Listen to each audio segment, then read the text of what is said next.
आज का जो हमारा नया क्वेश्चन है वो क्वेश्चन ये है कि गिवन पॉइंट ए के कोऑर्डिनेट दिए हैं, बी के कोऑर्डिनेट दिए हैं, सी के कोऑर्डिनेट दिए हैं एंड डी के कोऑर्डिनेट दिए हैं। Find the vector projection of vector R A B plus R B C on R A D. यानी यहाँ पर हमको क्या निकालना है, वेक्टर प्रोजेक्शन निकालना है। लेकिन सबसे पहले जब भी हम लोग क्वेश्चन को सॉल्व करेंगे, सॉल्व करने के पहले हम लोग क्या देखते हैं, गिवन डेटा। ठीक है, तो गिवन डेटा निकालने के पहले जो भी इस चैनल पे नए हैं प्लीज इस चैनल को सब्सक्राइब करना ना भूलिए, ताकि आपको नए नए नोटिफिकेशन मिलते रहे एक नए न्यूमेरिकल के साथ में। अब यहाँ देखिए हमारे पास में सॉल्यूशन बना रहे हैं हम लोग। सॉल्यूशन में हमको पहले क्या बनाना है, गिवन डेटा। गिवन डेटा में क्या क्या दिया है उसने हमको वो देखो। सबसे पहले उसने हमको दिया है ए के कोऑर्डिनेट, तो हम लोग ए के कोऑर्डिनेट को लिख लेंगे, क्या है 10, 12, -6, और इसको कन्वर्ट कर देंगे पहले हम लोग वेक्टर में, जिससे हमारे पास वेक्टर तैयार हो जाएगा। फर्स्ट कोऑर्डिनेट हमेशा x को रिप्रेजेंट करता है, सेकेंड कोऑर्डिनेट जो है वो y को रिप्रेजेंट करता है, थर्ड कोऑर्डिनेट जो है वो z को रिप्रेजेंट करता है। तो यहाँ पर देखो हमारे पास में वेक्टर ही रेडी हो गया। उसके बाद में b को तैयार करेंगे। b के कोऑर्डिनेट क्या है हमारे पास में 16, 8, -2। सिमिलरली यहाँ पर जब वेक्टर b तैयार होगा तो क्या बनेगा, देखो फर्स्ट कोऑर्डिनेट x को रिप्रेजेंट करता है, सेकेंड कोऑर्डिनेट y को रिप्रेजेंट करता है और थर्ड कोऑर्डिनेट z को रिप्रेजेंट करता है। ठीक, सिमिलरली हम लोग c के लिए निकाल लेंगे। c के लिए हमारे पास में कौन है 8, 1, 4। इसको जब हम लोग अप्लाई करेंगे तो वेक्टर c निकल जाएगा हमारे पास में। क्या बनेगा 8ax plus 1ay plus 4az। ठीक, आगे में हमारे पास में कौन है, d नंबर का कोऑर्डिनेट है, क्या है उसकी वैल्यू देखो हमारे पास में -2, -5, 8। इसको जब हम लोग बनाएंगे तो वेक्टर d तैयार हो जाएगा। फर्स्ट कोऑर्डिनेट हमेशा x को रिप्रेजेंट करता है, सेकेंड कोऑर्डिनेट y को रिप्रेजेंट करता है और थर्ड कोऑर्डिनेट z को रिप्रेजेंट करता है। तो यहाँ पर मेरे पास में चारों वेक्टर्स निकल चुके हैं। अब क्या बोला उसने, find the vector projection of R A B plus R B C on R A D. Question में आप लोग देख रहे हैं आर ए बी हमारे पास में होना जरूरी है, आर बी सी होना भी जरूरी है और आर ए डी होना भी जरूरी है। तो सबसे पहले काम हमारा क्या रहेगा, आर ए बी को, आर बी सी को और आर ए डी को हम लोग निकाल के रख लेंगे। उसके बाद में फिर जो उसने क्वेश्चन में पूछा है उसके ऊपर में हम लोग काम करेंगे। तो हमारे पास देखो सबसे पहले क्या निकालना हमको, R A B. R A B जब निकालोगे तो क्या बनेगा हमारे पास में, vector B minus vector A. चलो देखो तो वेक्टर बी की वैल्यू क्या है हमारे पास में 16ax plus 8ay -2az। Minus में फिर वेक्टर ए की वैल्यू क्या है हमारे पास में 10ax प्लस 12ay -6az। ठीक, इसको जब हम लोग सॉल्व करेंगे तो हमारे पास में कौन निकल जाएगा, रिजल्टेंट वेक्टर ए बी निकलेगा। तो देखो यहाँ पर क्या हो रहा है, x को x के साथ में ही रिलेट करेंगे। 16 - 10 कितना आएगा 6ax। यहाँ पर देखो +8 है, यहाँ +12 है, माइनस साइन अंदर में जाएगा तो माइनस बनेगा, तो क्या होगा +8 - 12 -4ay। इधर में देखिए क्या है -2 है, यहाँ -6 है, माइनस अंदर जाएगा तो प्लस होगा, तो -2 + 6 कितना हो जाएगा +4az। ठीक है, ये वैल्यू किसकी निकल गई हमारे पास में, आर ए बी की। अब किसको निकालेंगे हम लोग, आरबीसी को निकालेंगे। आरबीसी को निकालने के लिए फिर से कि हमारे पास में सेम तरीके का फॉर्मूला बनेगा, पहले आएगा वेक्टर सी फिर आएगा वेक्टर बी। सॉल्व करेंगे, वेक्टर सी की वैल्यू हमारे पास में कौन है 8ax plus 1ay plus 4az। Minus में वेक्टर बी का वैल्यू क्या है हमारे पास में 16ax प्लस 8ay -2az। इसको जब सॉल्व करेंगे तो देखो यहाँ पर क्या होगा 8 - 16 कितना आएगा -8ax। यहाँ पे +1 है, यहाँ +8 है, माइनस अंदर जाएगा तो माइनस बनेगा, तो +1 - 8 कितना हो जाएगा -7ay। यहाँ पे +4 है, यहाँ -2 है, माइनस अंदर जाएगा तो +2 बन जाएगा, तो +4 + 2 कितना होगा +6az। तो ये वैल्यू किसकी बन गई हमारे पास में, रिजल्टेंट वेक्टर आरबीसी की। अब कौन रह गया यहाँ पे, आर ए डी। अभी हम लोग आर ए डी को निकाल लेंगे। आर ए डी निकालने के लिए फिर क्या होगा, पहला वेक्टर बनेगा डी का, फिर बाद में बनेगा -a का। फिर से हम लोग क्या करेंगे, पहले वेक्टर डी की वैल्यू लिखेंगे। वेक्टर डी की वैल्यू देखो क्या है यहाँ पे -2ax -5ay प्लस 8az।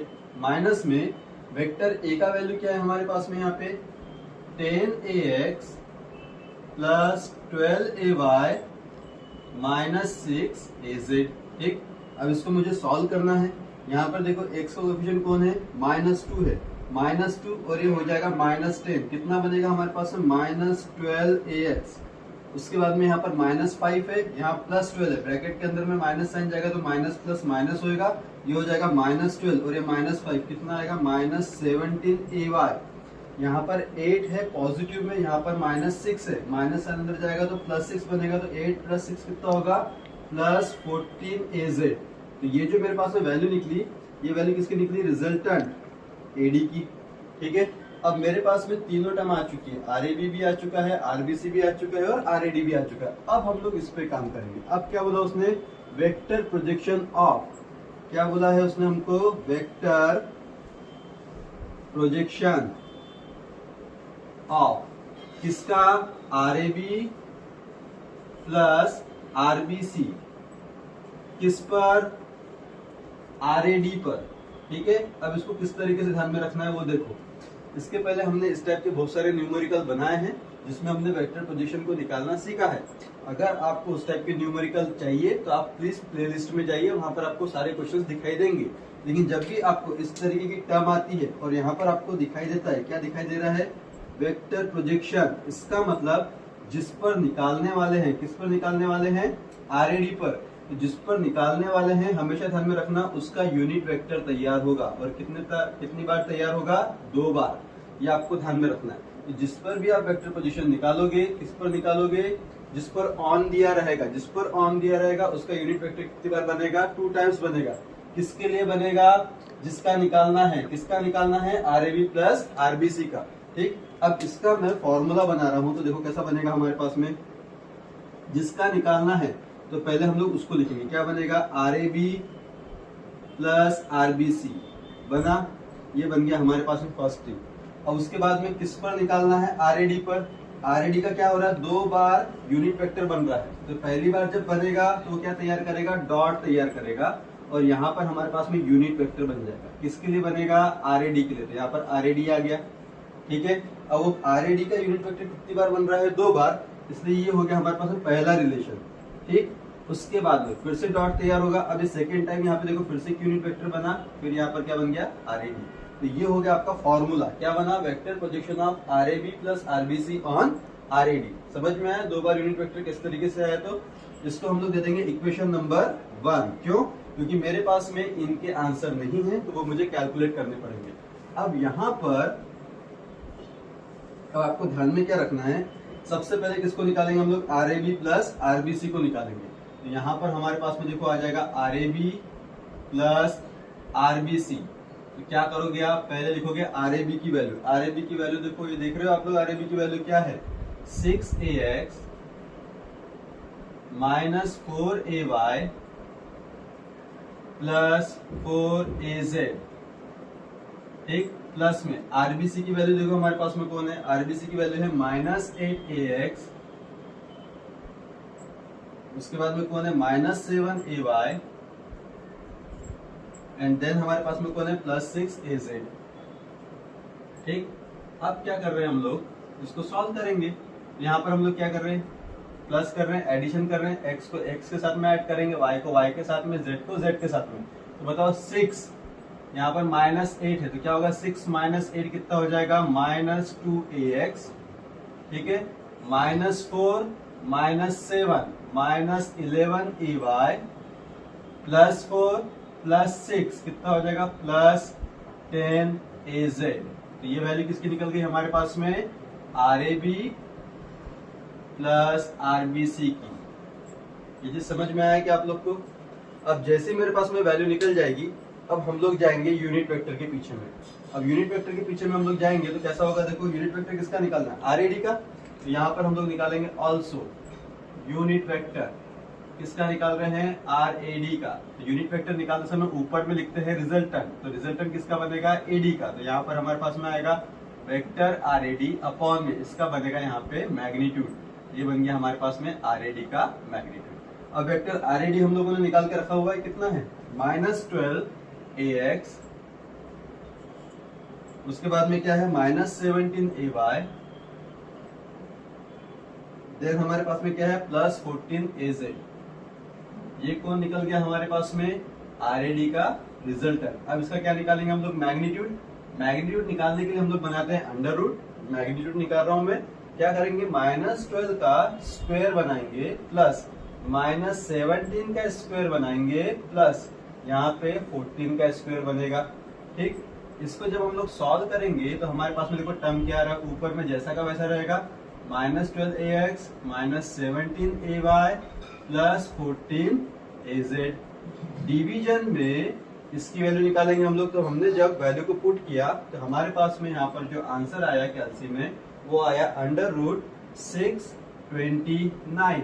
इनको सॉल्व करने के बाद में अब क्या करोगे, √629 से -12 को डिवाइड करो, फिर -17 को डिवाइड करो, फिर प्लस 14 को डिवाइड करो। तो हमारे पास में जो आंसर आएगा वो क्या आएगा, देखो unit vector AD equals to, पहली वैल्यू जो निकलेगी हमारी कैलकुलेट करने के बाद में वो निकलेगी -0.4784AX। उसके बाद में सेकंड वैल्यू निकलेगी -0.6778 फिर थर्ड वैल्यू हमारे पास में निकलेगी प्लस में 0.5582 AZ। ठीक, तो ये हमने आंसर कहां से निकाला, कैल्शियम में वैल्यू पुट करके निकाला। आप लोग भी वैसे ही कैलकुलेट करेंगे। आगे हम लोग बढ़ते हैं।